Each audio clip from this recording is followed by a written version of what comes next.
Nggak ada, Pi. Muncul, bilang record.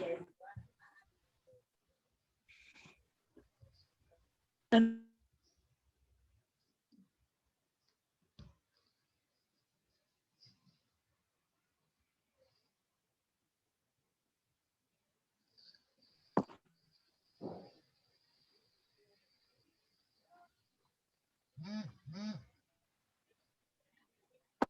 Assalamualaikum warahmatullahi wabarakatuh.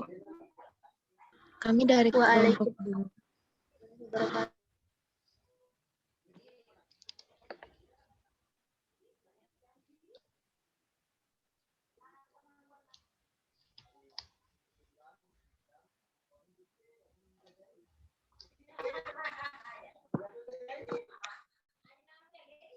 Dimulai nih, Kakak.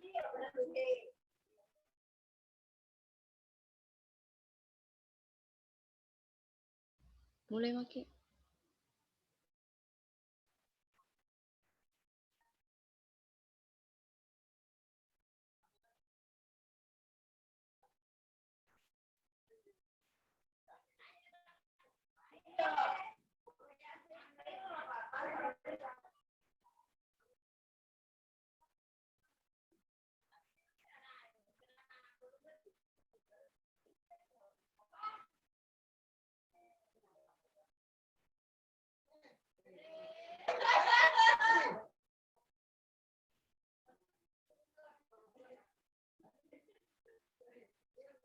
Assalamualaikum warahmatullahi wabarakatuh. Kami dari kelompok 2 akan presentasikan hasil kerja kelompok kami. Perkenalkan, nama saya Hili Sarial selaku moderator, dan ada pun anggota kelompok saya yaitu Hermianti Bahri dan Ismainda Tahir. Langsung saja saya persilahkan kepada pemateri pertama.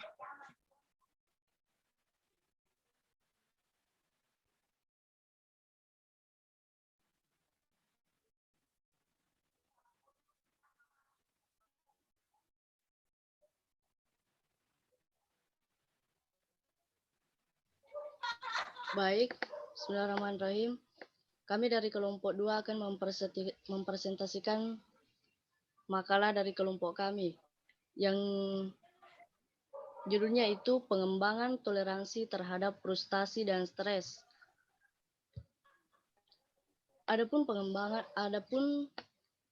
pengembangan toleransi stres. Stres adalah suatu kondisi di mana keadaan tubuh terganggu karena tekanan psikologis. Biasanya, stres dikaitkan bukan karena penyakit fisik, tetapi lebih mengenai kejiwaan. Akan tetapi, karena pengaruh stres tersebut, maka penyakit fisik bisa muncul akibat lemahnya dan rendahnya daya tahan tubuh pada saat tersebut. Definisi-definisi stres dapat digolongkan menjadi 3 kategori. Yang pertama itu stres sebagai stimulus. Adapun pengertian dari stres sebagai stimulus yakni sebagai stres sebagai stimulus. Menurut konsep ini, stres merupakan stimulus yang ada dalam lingkungan. Individu mengalami stres, pola dirinya menjadi bagian dari lingkungan tersebut. Jadi dalam konsep ini, stres merupakan variabel bebas, sedangkan individu ini menjadi variabel terikat. Yang kedua itu stres sebagai respon. Konsep ini menyatakan bahwa stres merupakan respon atau reaksi individu terhadap stresor. Dalam konteks ini, stres merupakan variabel tergantung atau independen variabel, sedangkan stresor merupakan variabel bebas atau independen variabel. Yang ketiga itu stres sebagai interaksi antara organisme dan lingkungan. Menurut pandangan ketiga, stres sebagai suatu proses yang meliputi stresor dan strain dengan menambahkan dimensi hubungan antara individu dengan lingkungan. Dalam konteks stres sebagai interaksi antara individu dengan lingkungan, stres tidak dipandang sebagai stimulus maupun sebagai respon saja, tetapi juga suatu proses di mana individu juga merupakan pengantara atau agen yang aktif yang dapat mempengaruhi stresor melalui strategi perilaku kognitif dan emosional. Sesuai dengan berat rintangan, stres, dan lama, singkatnya stres berlangsung tubuh menanggapinya dalam 3 tahap, yakni tahap yang pertama itu tahap reaksi peringatan atau alarm, atau biasa disebut dengan tanggapan terhadap bahaya. Nah, tanggapan ini berfungsi untuk mengarahkan sumber daya tubuh melawan stres. Pada awal tanggapan terhadap bahaya itu untuk sesaat reaksi tubuh turun di bawah normal. Misalnya itu tekanan darah, detak jantung, pernapasan berkurang. Hal ini menjadi misalnya waktu kita menghadapi keadaan darurat, misalnya itu hampir terlanggar kendaraan waktu mau menyeberang. Misalkan kita menyeberang jalan begitu. Pada tahap ini biasanya orang berjuang mengatasi stres dengan melawan atau dengan menghindari dengan cara berlari dari sumber stres tersebut. Yang kedua itu tahap adaptasi atau resistensi. Gejala-gejala semula menghilang, terjadi menyesuaikan dengan perubahan lingkungan, dan bersangkutan dengan ini terciptalah suatu peninggian daya tahan dampak stresor atau organisme berkurang atau dinetralisasi. Yang ketiga itu tahap kelelahan. Adapun cadangan adaptasi yang tersedia dalam organisme telah terpakai habis. Sekarang timbul penyakit misalnya hipertensi, tukak lambung, encok, asitma, reaksi alergi, penyakit jantung, dan disebut sebagai penyakit adaptasi ini.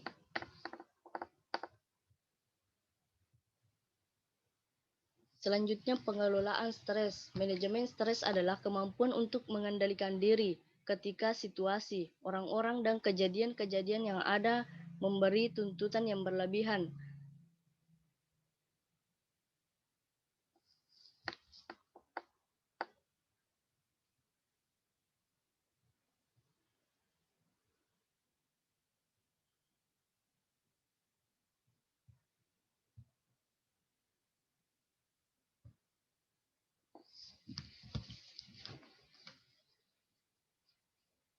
Sebelum itu ada faktor-faktor penyebab stres. Yang pertama itu faktor biologis. Faktor ini juga terbagi dalam beberapa tipe, yaitu yang pertama gen. Adapun gen adalah keadaan individu pada masa konsepsi dipengaruhi oleh sikap dan perilaku ibu. Bagaimana ibu berperilaku ketika sedang hamil dan asupan gizinya apakah sudah terpenuhi atau malah defisiensi. Ketika seorang ibu itu mengalami stres, otomatis bayi yang dikandungnya juga ikut stres. Dan kebanyakan hal ini tidak disadari oleh si ibu, sehingga pada saat melahirkan ibu malah menyalahkan proses persalinannya ketika anaknya menjadi cacat atau cacat mental. Yang kedua itu penyakit, karena mempunyai penyakit misalnya itu mempunyai penyakit langka. Jadi penyakit ini karena mempunyai penyakit langka sulit disembuhkan, bahkan tak ada obatnya. Seorang ibu bisa saja mengakhiri hidupnya pada tali gantungan atau meminum racun. Penyakit yang membuat seseorang merasa tak berguna dan tak mungkin sembuh bisa menjadi sebuah stresor. Yang ketiga, tidur. Obat capek yang paling manjur adalah tidur. Ketika porsi tidur seseorang tidak terpenuhi, maka akan terjadi tekanan dalam diri orang tersebut, ditandai dengan sensitivitas yang lebih tinggi dari biasanya. Pusing, misalnya itu pusing, sulit beradaptasi dengan lingkungan, dan belum menyadari di mana berada. Hal tersebut akan menimbulkan stres, baik pada tingkat ringan maupun tingkat tinggi. Yang keempat, ada postur tubuh. Postur tubuh ini, kebanyakan stresor ini menyebabkan perempuan ingin melakukan apa saja untuk mendapatkan postur tubuh yang diinginkan. Jika tidak terpenuhi, maka akan terjadi konflik dan tegangan atau stres.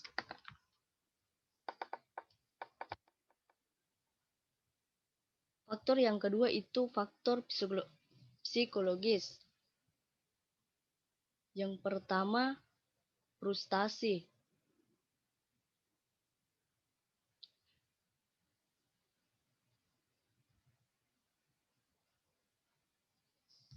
frustasi ini sudah sangat jelas bahwa frustasi adalah penyebab seseorang mengalami stres.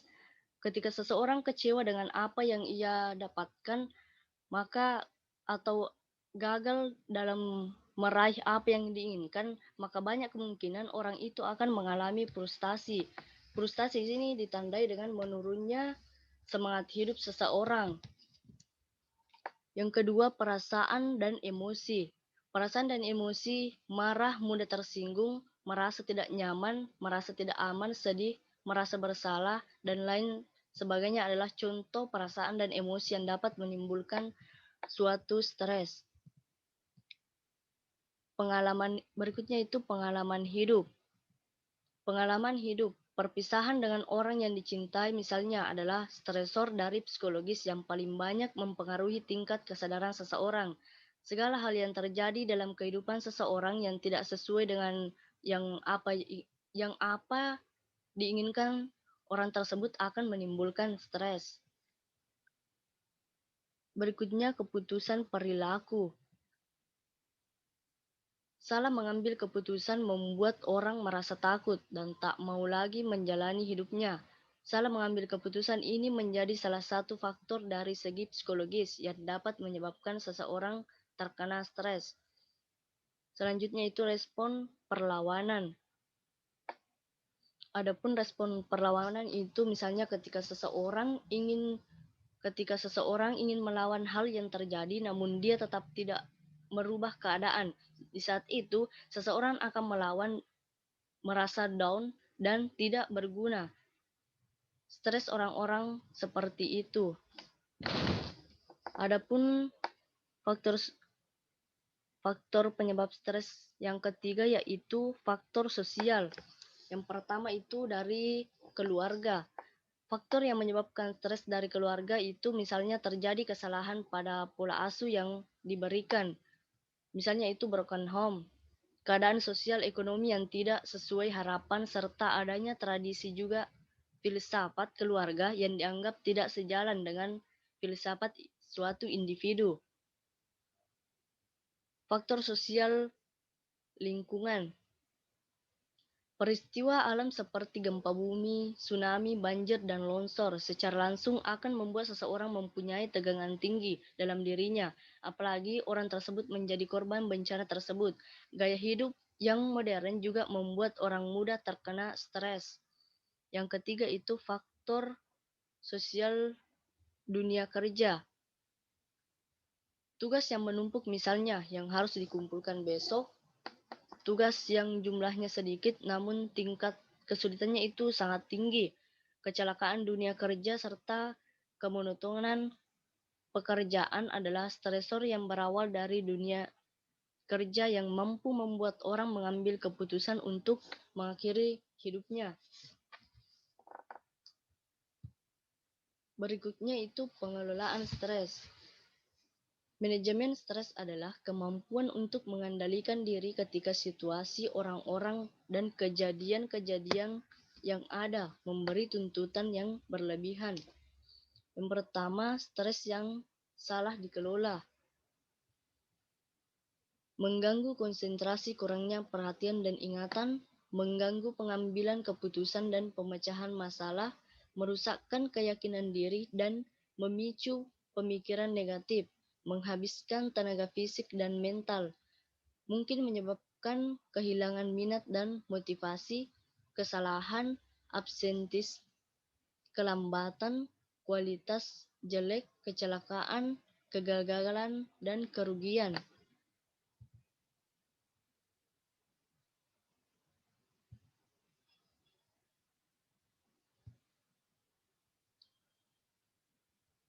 Adapun pengelolaan stres yang kedua, pengelolaan stres yang baik. Beberapa strategi mengatasi stres secara mudah. Jangan hanya bergantung pada diri sendiri. Ciptakan tujuan yang terukur dan bisa tercapai. Jangan menuntut kesempurnaan.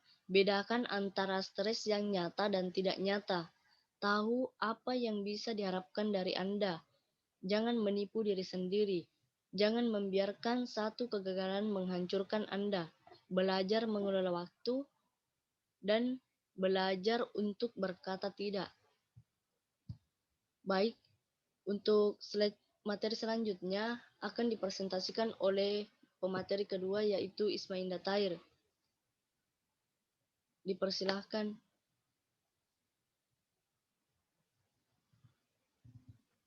Pengelolaan stres, yaitu aspek-aspek positif stres. Bila stres dikelola dengan baik, akan menghasilkan motivasi, tantangan, dan tujuan, moral, dan kesejahteraan finansial, kekuatan dan kemerdekaan, rasa pencapaian prestasi, kepuasan dan berguna, pengakuan dari rekan kerja, teman, keluarga, dan masyarakat, kesenangan, dorongan, dan kegairahan, wawasan baru, pendidikan, dan keterampilan. Keempat, pendekatan coping terhadap stres. Pendekatan coping atas stres yang perlu dihadapi ada dua. Pertama, problem focused coping, yaitu kita harus berusaha untuk fokus menghadapi permasalahan yang membuat kita stres dan melakukan upaya terbaik agar masalah itu terpecahkan. Contohnya, saat seorang mahasiswa mengalami penurunan pada nilainya, maka ia akan memfokuskan segala usahanya untuk menaikkan nilainya kembali. Kemudian, emotion focused coping, yaitu di mana kita deal dengan emosi yang dialami saat stres melanda. Kita melakukan usaha-usaha yang konstruktif untuk meregulasi emosi yang dialami karena peristiwa stres.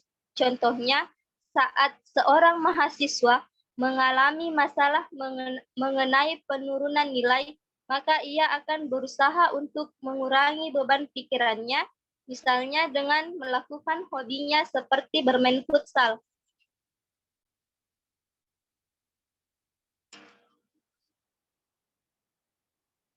Jenis-jenis stres. Pertama, stres dapat bersifat organobiologik atau fisik seperti kelelahan fisik. Seorang karyawan swasta yang kuliah lagi, ruda paksa fisik, kecelakaan yang menyebabkan kelumpuhan pada seseorang, gizi kurang atau malnutrition seperti anak Somalia dengan tatapan mata yang sayu, dan penyakit infeksi, penyakit tipes sering diikuti dengan tingkah laku saat gelisah. Kemudian stres juga dapat bersifat psikoedukatif. Kemudian stres sosiokultural, kehidupan modern menempatkan individu-individu dalam suatu kancah stres sosiokultural yang cukup besar. Perubahan-perubahan sosial atau ekonomi dan sosial budaya berdatangan secara bertubi-tubi. Frustasi. Frustasi dari bahasa Latin atau frustration adalah perasaan kecewa, jengkel akibat terhalang dalam pencapaian tujuan. Semakin penting tujuannya, semakin besar frustasi yang dirasakan. Rasa frustasi bisa menjurus ke stres. Faktor-faktor penyebab frustasi. Pertama, frustasi lingkungan. Frustasi lingkungan yaitu frustasi yang disebabkan oleh halangan atau rintangan yang terdapat dalam lingkungan. Kemudian, frustasi pribadi. Frustasi pribadi yaitu frustasi yang tumbuh dari ketidakpuasan seseorang dalam mencapai tujuan dengan perkataan lain. Frustasi pribadi terjadi karena adanya perbedaan antara tingkat aspirasi dengan tingkatan kemampuannya. Kemudian frustasi konflik, yaitu disebabkan disebabkan oleh konflik dari berbagai motif dalam diri seseorang. Dengan adanya motif saling bertentangan, maka pemuasan dari salah satu motif yang menyebabkan frustasi bagi motif yang lain. Kemudian pengelompokan frustasi. Secara garis besar, frustasi dikelompokkan menjadi 2 kategori, yaitu frustasi yang datangnya dari luar diri kita. Contohnya, frustasi yang datang dari luar antara lain kecelakaan, divonis penyakit, bencana alam, kematian seseorang yang dicintai, norma-norma, adat istiadat, peperangan, kegoncangan ekonomi, diskriminasi rasial atau agama, persaingan yang berlebihan, perubahan yang terlalu cepat, pengangguran dan ketidakpastian sosial. Frustasi yang berasal dari dalam diri kita, contohnya frustasi yang datang dari dalam antara lain cacat badania, kegagalan dalam berbisnis, hal-hal yang dapat menurunkan harga diri, setiap hal yang dapat merendahkan diri sendiri.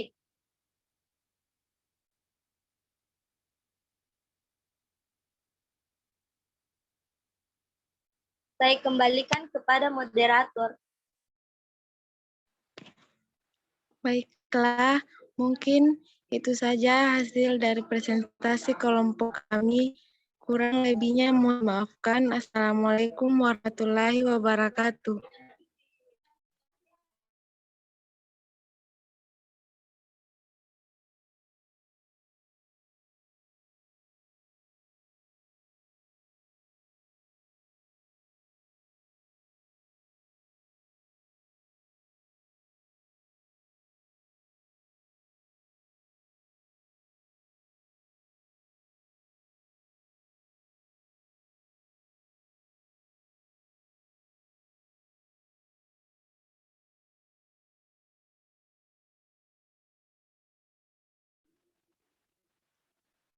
Baiklah, mungkin itu saja hasil dari presentasi kelompok kami. Mohon lebihnya mohon dimaafkan. Assalamualaikum warahmatullahi wabarakatuh.